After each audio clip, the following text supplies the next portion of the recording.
भारत के मध्य प्रदेश राज्य का एक प्रमुख शहर है उज्जैन। शिप्रा नदी के किनारे बसे इस नगर को उज्जैनी भी कहा जाता है। ये एक अत्यंत प्राचीन शहर है और कहा जाता है कि ये राजा विक्रमादित्य के राज्य की राजधानी थी। इसे कालिदास की नगरी के नाम से भी जाना जाता है। यहाँ हर 12 वर्ष में सिंहस्थ कुंभ मेला लगता है। कुंभ मेले का आयोजन शिप्रा नदी के किनारे किया जाता है।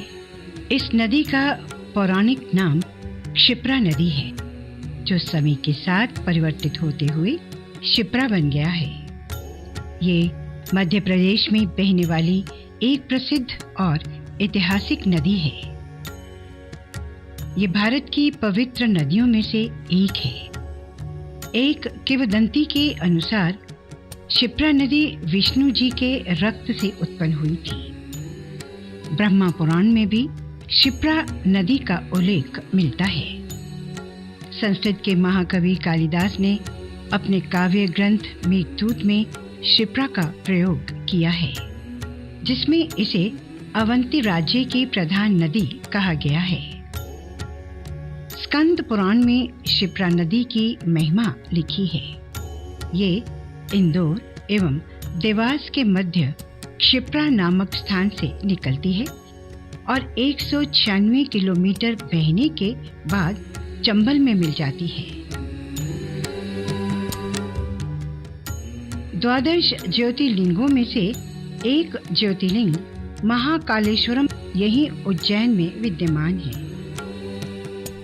महाकाल ज्योतिर्लिंग हिंदुओं के प्रमुख शिव मंदिरों में से एक है और इसे भगवान शिव का सबसे पवित्र स्थान भी माना जाता है। ये मंदिर रुद्र सागर सरोवर के किनारे पर बसा हुआ है। मंदिर का परिसर बड़ा ही भव्य, आकर्षक तथा विशाल है। इसी परिसर में मुख्य मंदिर के निकट और भी अनेक छोटे छोटे मंदिर निर्मित हैं।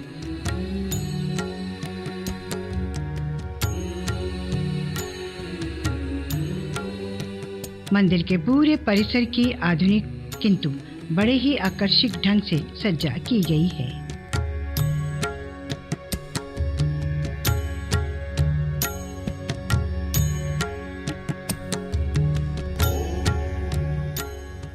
इस बात का भी ध्यान रखा गया है कि आध्यात्मिकता का भी स्वरूप बना रहे। यहाँ का वातावरण चित्त को शांति प्रदान करने वाला है। महाकाल मंदिर के बारे में कहा जाता है कि अधिष्ट देवता भगवान शिव इस लिंग में स्वयं भू के रूप में बसते हैं। इस लिंग में अपार शक्तियां हैं और मंत्र शक्ति से ही इस लिंग की स्थापना की गई थी। कहा जाता है कि 7वीं शताब्दी में मंदिर की मरम्मत भी की गई थी और इसे काफी हद तक सजाया भी गया था। वर्तमान मंदिर को श्रीमान पेशवा बाजीराव और छत्रपति शाहू महाराज ने जनरल श्रीमान राणा जीराव शिंदे महाराज ने 1736 में बनवाया था। इसके बाद श्रीनाथ महादजी शिंदे महाराज और श्रीमान महारानी बायाजाबाई राजे शिंदे ने इसमें कई बदलाव और मरम्मत भी करवाई थी। महाराज श्रीमंत जयाजीराव साहेब शिंदे आलीजा बहादुर के समय में 1886 तक ग्वालियर रियासत के बहुत से कार्यक्रमों को इस मंदिर में ही आयोजित किया जाता था। महाकाल मंदिर का शिखर इस तरह से बनाया गया है कि हमें ये आकाश को छूता हुआ दिखाई देता है। अपने आप में ये एक चमत्कार है। उज्जैन का महाकाल मंदिर नगर के जनजीवन पर भी अपना वर्चस्व रखता है और वर्तमान समय में भी पारंपरिक हिंदू परंपराओं को दर्शाता है। इस पवित्र तीर्थ स्थान को 18 महाशक्ति पीठ में भी शामिल किया गया है। शक्ति पीठ भी एक प्रकार से तीर्थ स्थल ही होते हैं, जहां ऐसा माना जाता है कि उस जगह पर जाने से इंसान के शरीर को आंतरिक शक्ति मिलती है। सभी शक्तिपीठ अपनी शक्तियों के लिए प्रसिद्ध हैं। सदाशिव मंदिर समानुभूति को दर्शाने वाला मंदिर है, जहां भक्त सच्चे दिल से भगवान शिव की प्रार्थना करते हैं। यह मंदिर सुबह 4 बजे से रात 11 बजे तक खुला रहता है। मंदिर का अग्रभाग नवनिर्मित प्रतीत होता है। इस भाग के द्वार से भक्तों को सीढ़ियां उतरकर भगवान महाकाल के मंदिर में प्रवेश करना होता है। इन सीढ़ियों के उतरने के उपरांत एक खुला आंगन है। सीढ़ियां जहां इस आंगन में समाप्त होती हैं, वहीं से दाईं ओर मुख्य मंदिर है। इस आंगन में और भी छोटे छोटे अनेक मंदिर हैं। ये मंदिर विभिन्न देवी देवताओं को समर्पित किए गए हैं।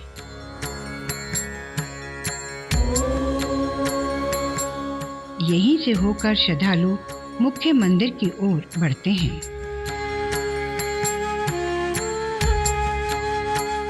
इस गलियारे में दीवार के संग एक लंबी नली निर्मित की गई है, जहां भक्त दूध और जल अर्पित कर देते हैं, जो सीधा शिवलिंग पर गिरता है।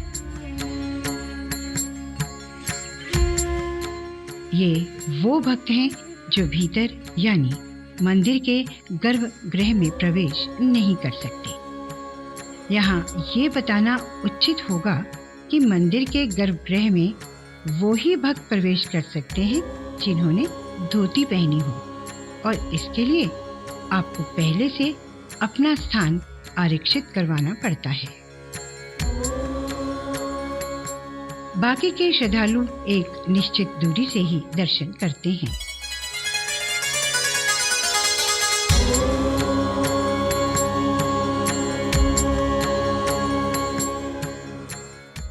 जनता जो है भगवान के दर्शन के लिए शिप्रा में स्नान करके भगवान भोलेनाथ के दर्शन, तो उनकी सब मनोकामना सिद्ध होती है। जिसको जो चाहिए भगवान भोलेनाथ उसके सब मनोकामना हृदय से करता है। पुत्र की कामना, धन की कामना, जिसको जो चाहिए वो भगवान भोलेनाथ देते हैं। ये मंदिर जो बना है आदिकाल से बना हुआ है। इसका जो है सूर्य उदय होता है तो भगवान भोलेनाथ के ऊपर सूर्य की किरण पड़ती है। अस्त होता है तो इसकी किरण जो है इस साइड जो धुनी बनी हुई है उस धुनी के ऊपर वहाँ से जो है धुनी से भगवान की दर्शन जो है होते हैं। सूर्यदेव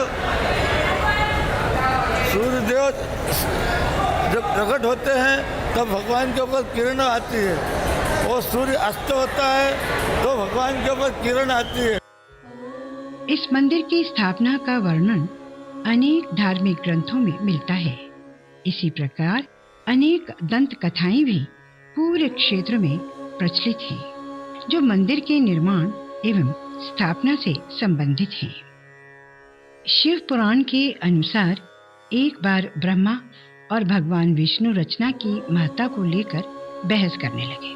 उनकी परीक्षा के लिए शिवजी ने एक प्रकार के ज्योतिर्लिंग को 3 भागों में बांटा। भगवान विष्णु और ब्रह्मा ने क्रमशः नीचे से ऊपर की ओर अपने रास्तों को बांटा, ताकि प्रकाश के अंत को जान सके। इसके बाद ब्रह्मा ने झूठ बोला कि उन्हें अंत मिल गया, जबकि भगवान विष्णु ने अपनी हार स्वीकार की थी। तभी शिवजी दूसरे स्तंभ में से प्रकट हुए। झूठ बोलने के कारण उन्होंने ब्रह्मा जी को अभिशाप दिया कि दैवीय पूजा में ब्रह्मा को कोई स्थान नहीं मिलेगा, जबकि भगवान विष्णु को लोग हमेशा पूजते रहेंगे। कहा जाता है कि इन 12 ज्योतिर्लिंगों में शिवजी का थोड़ा थोड़ा भाग रहता है। शिवजी के रूप में ज्योतिर्लिंग के कुल 64 प्रकार हैं, लेकिन फिर भी इन 12 ज्योतिर्लिंगों की अलग ही पहचान है। 12 ज्योतिर्लिंगों में से हर एक ज्योतिर्लिंग का एक अपना ही अलग नाम है। जो भगवान शिव के विविध प्रत्यक्षीकरण पर आधारित है। एक और कथा के अनुसार अवंती नगरी में एक वेद कर्मरत ब्राह्मण रहा करते थे। वेदप्रिय नाम के वो ब्राह्मण अपने घर में अग्नि की स्थापना कर प्रतिदिन अग्निहोत्र करते थे और वैदिक कर्मों के अनुष्ठान में लगे रहते थे। भगवान शंकर के परम भक्त व ब्राह्मण प्रतिदिन पार्थिव लिंग का निर्माण कर शास्त्र विधि से उसकी पूजा करते थे। उनके शिव पूजा परायण ही 4 पुत्र हुए। उन चारों पुत्रों के नाम देवप्रिय, प्रियमेधा, संस्कृत और सुवृत थे। उन दिनों रत्नमाल पर्वत पर दूषण नाम वाले धर्म विरोधी एक असुर ने वेद धर्म तथा धर्मात्माओं पर आक्रमण कर दिया। उस असुर को ब्रह्मा से अजयता का वर मिला था। सबको सताने के बाद अंत में उस असुर ने भारी सेना लेकर अवंती यानी उज्जैन के उन पवित्र और कर्मनिष्ठ ब्राह्मणों पर चढ़ाई कर दी। उस असुर की आज्ञा से 4 भयानक दैत्य चारों दिशाओं में प्रलय काल की आग के समान प्रकट हो गए। अवंती नगर के निवासी सभी ब्राह्मण जब उस संकट में घबराने लगे, तब उन चारों शिव भक्त भाइयों ने उन्हें आश्वासन देते हुए कहा, आप लोग भक्तों के हितकारी भगवान शिव पर भरोसा रखें। उसके बाद वे चारों ब्राह्मण बंधु शिवजी की पूजन कर उनके ही ध्यान में तल्लीन हो गए। सेना सहित दूषण ध्यानमग्न उन ब्राह्मणों के पास पहुंच गया। उन ब्राह्मणों को देखते ही ललकारते हुए बोल उठा कि इन्हें बांधकर मार डालो। वेदप्रिय के उन ब्राह्मण पुत्रों ने उस दैत्य के द्वारा कही गई बातों पर ध्यान नहीं दिया और भगवान शिव के ध्यान में मग्न रहे। जब उस दुष्ट दैत्य ने ये समझ लिया कि हमारी डांट डपट से कुछ भी परिणाम निकलने वाला नहीं है, तब उसने ब्राह्मणों को मार डालने का निश्चय किया। उसने ज्यों ही उन शिव भक्तों के प्राण लेने हेतु शस्त्र उठाया, त्यों ही उनके द्वारा पूजित उस पार्थिव लिंग की जगह गंभीर आवाज के साथ एक गड्ढा प्रकट हो गया और तत्काल उस गड्ढे के विकट और भयंकर रूपधारी भगवान शिव प्रकट हो गए। दुष्टों का विनाश करने वाले तथा सज्जन पुरुषों के कल्याणकर्ता भगवान शिव ही महाकाल के रूप में इस पृथ्वी पर विख्यात हुए। उन्होंने दैत्यों से कहा, अरे दुष्टों, तुझ जैसे हत्यारों के लिए मैं महाकाल प्रकट हुआ हूँ। इस प्रकार महाकाल भगवान शिव ने अपने हुंकार मात्र से ही उन दैत्यों को भस्म कर डाला। उन शिव भक्तों ब्राह्मणों पर अति प्रसन्न भगवान शंकर ने उन्हें आश्वस्त करते हुए कहा कि मैं महाकाल माहेश्वर तुम लोगों पर प्रसन्न हूँ, तुम लोग वर मांगो। महाकाल की वाणी सुनकर भक्ति भाव से पूर्ण उन ब्राह्मणों ने हाथ जोड़कर विनम्रता पूर्वक कहा, दुष्टों को दंड देने वाले महाकाल शंभु, आप हम सबको इस संसार सागर से मुक्त कर दें। हे भगवान शिव, आप आम जनता के कल्याण तथा उनकी रक्षा के लिए यहीं हमेशा के लिए विराजिए। प्रभु, आप अपने दर्शनार्थी मनुष्यों का सदा उद्धार करते रहिए। भगवान शंकर ने उन ब्राह्मणों को सद्गति प्रदान की और अपने भक्तों की सुरक्षा के लिए उस गड्ढे में स्थित हो गए। उस गड्ढे के चारों ओर की लगभग 3-3 किलोमीटर भूमि लिंग रूपी भगवान शिव की स्थली बन गई। ऐसे भगवान शिव इस धरती पर महाकाल के नाम से प्रसिद्ध हुए। असंख्यातानि सहस्राणि जे रुद्रा अधिभूम्याम तेषां सहस्रयोजने वदन्वानि तन्मसि जे तीर्थानि पचरन्ति सकास्तानि संगिणा तेषां सहस्रयोजने वदन्वानि तन्मसि। इस प्रकार से भगवान की सब नदियों का जल, समस्त समुद्रों का जल, भगवान को ला ला के चढ़ाते हैं भक्त, और जैसी श्रद्धे से आते हैं वैसी उनकी मनोकामना भोलेनाथ तुरंत सिद्ध करता है। महाकालेश्वर मंदिर में विद्यमान शिवलिंग की दिन में अनेक बार सज्जा की जाती है। हर बार भगवान शिव के एक नए रूप को शिवलिंग के ऊपर चित्रित किया जाता है। इन चित्रों में भगवान शिव का महाकाल रूप प्रमुख रहता है। कहते हैं कि ये रूप समय और त्योहारों के अनुरूप चित्रित किए जाते हैं। इनमें भगवान का अर्धनारीश्वर स्वरूप भी चित्रित किया जाता है।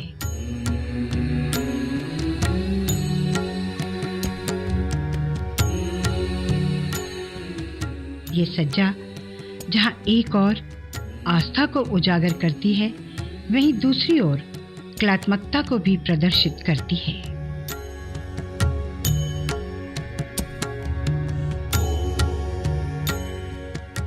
अरूप सज्जा की ये प्रक्रिया प्रातः 4 बजे से आरंभ होकर रात्रि 11 बजे तक चलती रहती है। शिवलिंग के ऊपर चित्रित किए जाने वाले भगवान शिव के लगभग प्रत्येक रूप में भोलेनाथ को मूंछों वाला चित्रित किया जाता है।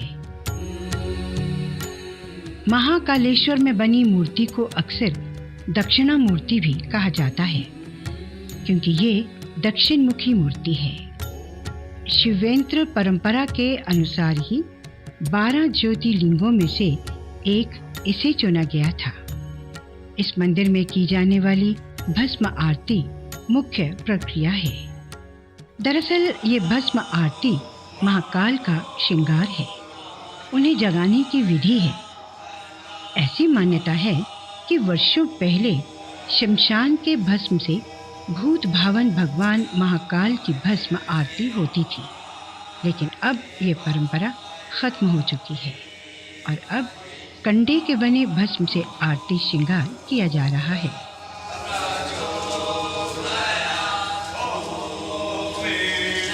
महाकाल की आरती भस्म से होने के पीछे ऐसी मान्यता है कि महाकाल शमशान के साधक हैं और यही इनका श्रृंगार और आभूषण है। तो ये बड़ा शास्त्रोक्त विधि से और अर्थशास्त्र से, इन सब शास्त्रों से बन के ये मंदिर बना है। ये दक्षिण दिशा भगवान की है, यम की दिशा दक्षिण है। भोलेनाथ का मुखारविंद दक्षिण दिशा में है। दक्षिण दिशा यम की दिशा है। कालों का काल महाकाल, ये महाकाल का स्थान है। यहीं भगवान को आदिकाल से भस्म आरती होती है और भस्म भगवान को चढ़ती है। यहाँ धुनी बनी हुई है, धुनी से आती है भस्म आरती।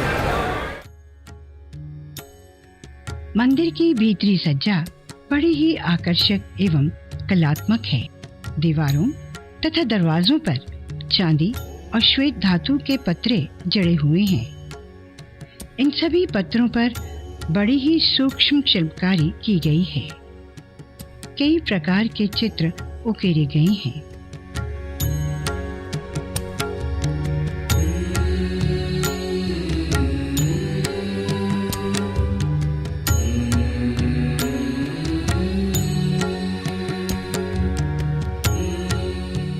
द्वारों पर लगाए चांदी के पत्रों पर की गई शिल्पकारी में पौराणिक गाथाओं को विषय बनाया गया है।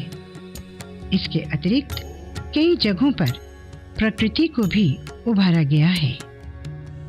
छत पर भी बड़ी ही मनोहारी सज्जा की गई है।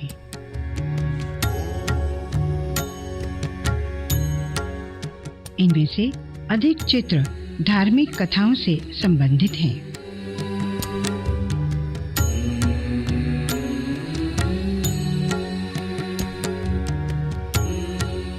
अनेक चित्रों में भगवान की लीलाओं को भी दर्शाया गया है। मंदिर का ये भीतरी भाग कला के उस स्वरूप को प्रदर्शित करता है जिसमें आस्था और श्रद्धा का अनूठा मिश्रण है।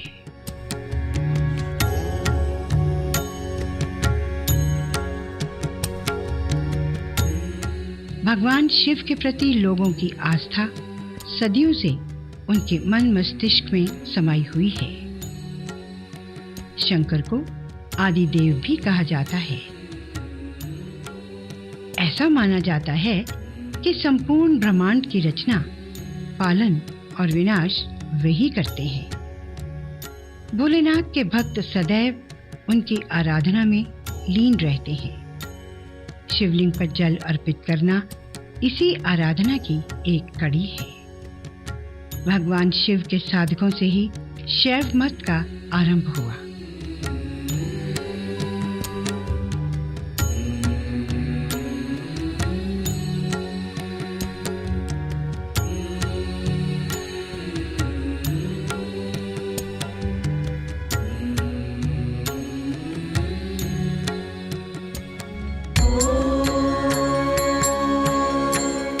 मंदिर के ऊपरी भाग अर्थात भूतल पर ओमकारेश्वर को समर्पित मंदिर है।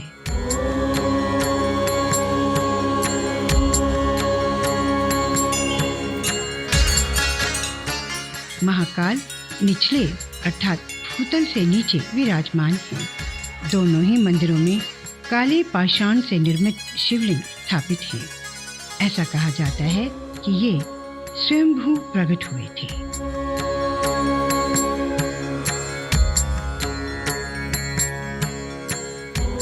मंदिर का भवन विशाल स्तंभों पर निर्मित किया गया है। इनमें अधिकतर स्तंभ गोलाकार हैं।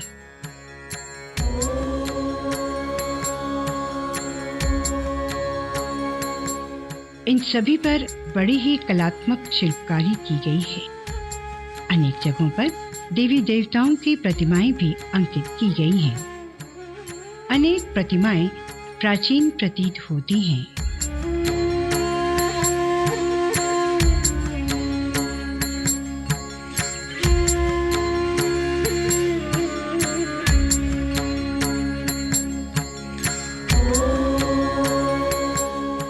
मंदिर के परिसर में 2 और प्रमुख मंदिर विद्यमान हैं।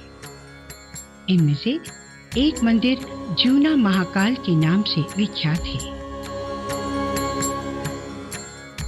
इस मंदिर में भी भगवान भोलेनाथ एक शिवलिंग के रूप में विराजमान हैं। यहाँ भी भक्तजन बड़ी श्रद्धा से जल अर्पित कर भगवान शिव की आराधना करते हैं।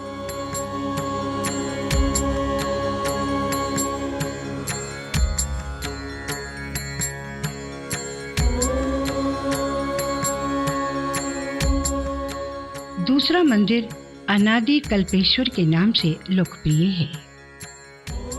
इस मंदिर में भी शिवलिंग स्थापित है। भक्तों की भीड़ इस मंदिर में भी सदैव लगी रहती है। दर्शनों के लिए आने वाले श्रद्धालु जल और पुष्प अर्पित कर अपने देव की आराधना करते हैं।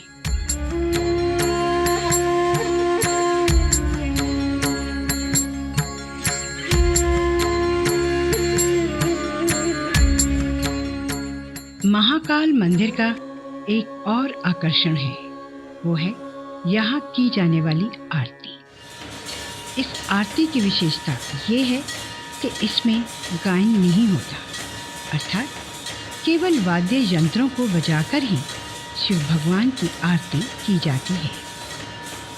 इन वाद्य यंत्रों में ढोल, नगाड़े, शंख सम्मिलित है। ऐसा प्रतीत होता है कि ध्वनि से ही भगवान शिव अपनी तप मुद्रा में मंद मंद मुस्कुराते हुए अपने भक्तों को आशीर्वाद दे रही हूँ।